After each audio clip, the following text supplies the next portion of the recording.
E no Flamengo você trabalhava com esse tipo de medida? Trabalhava com aquele colete? GPS para fazer o controle de carga. Esse colete médio faz não sei quantas medidas, centenas de medidas que eles usavam. O colete, na verdade, é só para segurar o GPS, que na verdade não é um GPS, são um GPS com um acelerômetro. Então você tem o deslocamento, volume, tipo quantos metros o cara percorreu, mas também você percorreu 10 mil metros, sendo que 10% acima de 25 km por hora, 20% entre 20 e 25, né, o que a gente define, tipo trote leve, corrida, alta intensidade e tiro. Entendi. É muito maneiro, né? E saltos também, salto, desaceleração, mudança de direção, tudo isso tem uma função muito importante, tanto para a galera da tática, tipo, quem muda de direção rápido é importante para o cara que trabalha com a parte tática do futebol. E também para quem trabalha, por exemplo, fisioterapia, cara que muda muito de direção, aceleração, desaceleração, tem uma capacidade boa ou não. Isso é fundamental para o treinador, para saber se precisa fortalecer a parte excêntrica, não precisa fortalecer tanto a parte excêntrica. Enfim, isso tem uma aplicação prática gigante, né? Mas tem que entender, né? Não é tão fácil de entender. Eu lembro que tinha um jogador lá, cara, que dava vários tiros a mais de 30 por hora, cara, lá no Flamengo. Tem alguns. Tem alguns. Ele dava tiro a mais de 30 por hora, Bel. É impressionante. Eu esqueci, acho que era o Emerson. Eu não lembro agora. Acho que não era o Ederson, não. Era com um desses sons da vida que eu não lembro agora. Não sei se era o Emerson. Não era o Emerson Sheik, não. Era o outro. Era outro da época lá, porra. Mas o Sheik tinha que ser estudado, cara. Eu falo pra todo mundo, né? Tá. E você trabalhou com marcadores de fadiga e lesão. Sim. Né? Quais eram os principais marcadores que você trabalhava?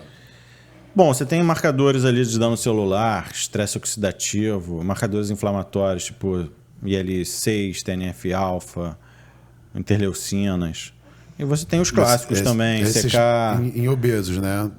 Em atleta, tô falando atleta. Isso lá no Flamengo já tinha isso na... No Flamengo, a gente comprou uma máquina de ELISA, que você consegue fazer testes bioquímicos geral, né? E a ideia, através dessa ELISA, você dosar a testosterona e o cortisol, porque você pega um hormônio anabólico, um hormônio catabólico, e você consegue ver, por exemplo, o cara overtraining, ele vai ter mais hormônio catabólico do que anabólico. O cara numa fase de ganho, teoricamente, ele vai ter mais testosterona do que cortisol. Então, uma forma indireta de você ver o nível de fadiga da pessoa. E os clássicos de dano muscular. Além da CK, eu vi o LDH também, né? E outros marcadores enzimáticos. Tá, quando eu tava lá, Bel, só tinha... Era Reflutron. Só tinha esse, só media CK. Só CK. Pode crer. Eu trabalhei com as medidas de citocinas, né? Pró e anti-inflamatórias também. Mas analisei nessa mesma população ali. Bacana. No doutorado.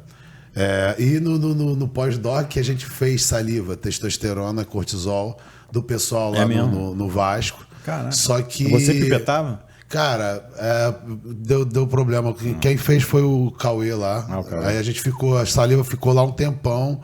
E os kits, aí ele acabou usando os kits. Acabou a gente não usando a medida da saliva. Não deu certo. Era complicado, porque o cara não pode cuspir. Ele tem que meio que babar, assim. Não, mas a gente usava... tem que escorrer. Mas tem um chiclete era muito complicado. Específico, o cara mais porque você já tá na técnica mais avançada. Foi evolução. Né? Não, a gente não tinha, a gente realmente... Ia no... Raiz. Não, lá no Vasco realmente era uma intervenção inovadora, né? Porque o Simão entrou com essa parte de termografia. Sim, né? Então, também utilizávamos. E aí o Pedro Menezes, né, também usava, né? Já tinha o Pedro na época. Né? E aí, assim, realmente algo que revolucionou ali o futebol nas categorias de base lá na época, né? Legal. Muito bom. Né? E a termografia vocês usavam também? Cara, a termografia, se você souber usar, é uma ferramenta muito boa para prática, né? Para rotina. E a creatina quinase, a lactato desidrogenase ali, o LDH que você usava, você acha que são bem sensíveis para analisar esse tipo de questão? Cara, não, mas você também não tem nada muito melhor, né? Porque é rápido ali, né? É rápido, mais fácil, né? Você na ponta do dedo, né? Mas você tem que saber interpretar o resultado, porque se, por exemplo, você tem um trauma, uma pancada, vai aumentar muito a CK. Então não necessariamente vai ser de dano muscular. Não. E é muito variável. Se nós três fizermos o mesmo treinamento e dosar a CK no dia seguinte, 2 dias depois, nossa resposta vai ser totalmente diferente. Então você tem que fazer uma curva da pessoa e o controle dele vai ser ele mesmo. Você vai pegar ali o antes e depois dele ao longo da temporada, fazer ali uma inferência, né? Fazer um score Z e ver se a pessoa está variando 1 ou 2 score Z para cima e para baixo. Aí, a partir daí, você fica seguro de saber que está aumentando mais do que a própria variação dele. Né? Então, assim que eu usava. Sim. Por isso que eu falei no começo do nosso papo, a importância de você ter uma formação científica. Né? Claro. Fazer uma inferência bayesiana, pegar o score Z, isso é uma coisa que você aprende no laboratório, lá no teu mestrado, no teu doutorado, e você pode usar na prática. Precisa fazer um doutorado para isso? Não. Mas vai ter que, de alguma maneira, aprender a fazer estatística, né? Perfeito. Eu tinha um atleta lá, o Gustavo, assim, na época que eu estava lá, ele ficava, a CK dele era sempre entre 1.700 e 1.800, não baixava nunca, cara. Era Tem troço fatores doido. genéticos, não, né? rabdomiolis, não. Cara, não sei, era 1.700, 1.800 e o cara tava normal, correndo lá. Xixi de Coca-Cola, não. Nada, cara, tudo normal. Era todo mundo lá, assim, ficava naquela curva lá. Ah, hoje foi muito intenso, 400 e pouco. Ah, esse aqui, 300 e pouco, 200 e pouco. E esse garoto era sempre 1.700, 1.800. Sempre. E o que você acha dessa galera, tipo, nutricionistas, né? Eu já vi alguns nutricionistas analisando creatina quinase e dizem, não, teu treino tá bom, porque tua creatina quinase tá alta. E aí, o que você acha? No nutricionista fazendo isso? Como assim, velho? Já ouvi falando. Já ouvi falando, tá. Que o cara mede isso. Cara, se você pegar um exame totalmente do nada, falar, tua CK tá 300, teu treino tá bom, realmente não faz sentido nenhum. Mas chega um cara aqui no teu consultório, totalmente sedentário, né? Falou, vou começar um programa de treinamento. Aí você dosa a CK dele, tá 150. Aí ele começa a treinar, vai para 200.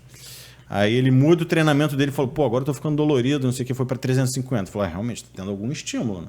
Aí você suplementa uma creatina, bota ali uns antioxidantes, melhora a ingestão proteica, melhora a ingestão de carboidrato, e aí ainda assim está estressando bastante o músculo dele, e a CK não está aumentando tanto. Você fala, estou conseguindo minimizar o dano muscular e estou tendo estímulo.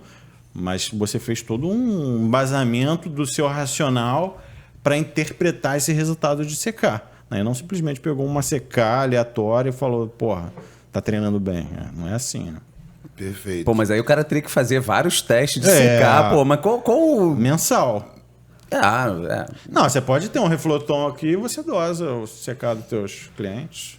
Cara, isso é inviável. É inviável comercialmente falando, assim, né? Não, hoje em dia existem equipamentos portáteis que você pode ter numa sala de avaliação física de uma academia. Você pode ter no seu consultório e você dosando de rotina. Né? Você pode fazer um programa, o cara fecha contigo um pacote de consultas que inclui o monitoramento da CK. Ele vai passar aqui cada 15 dias, 30 dias. Fica a dica aí para quem quiser empreender de uma forma fisiológica. Mas seria interessante, você acha? Acho que seria interessante. Não faria só CK, né? Faria eletrólitos, faria densidade de urina para saber se a pessoa está hidratada ou não. Faria perfil hormonal, se possível. Viria coisas além da CK, né? Seria mais ou menos o que você fazia com atletas. Vou entender se o cara está anabólico ou catabólico, ver se ele está com muito dano muscular, se ele está hidratado, né? Download Podcast, o seu podcast na educação física. Se você curtiu esse corte, faça a inscrição no canal e ative o sininho para mais novidades.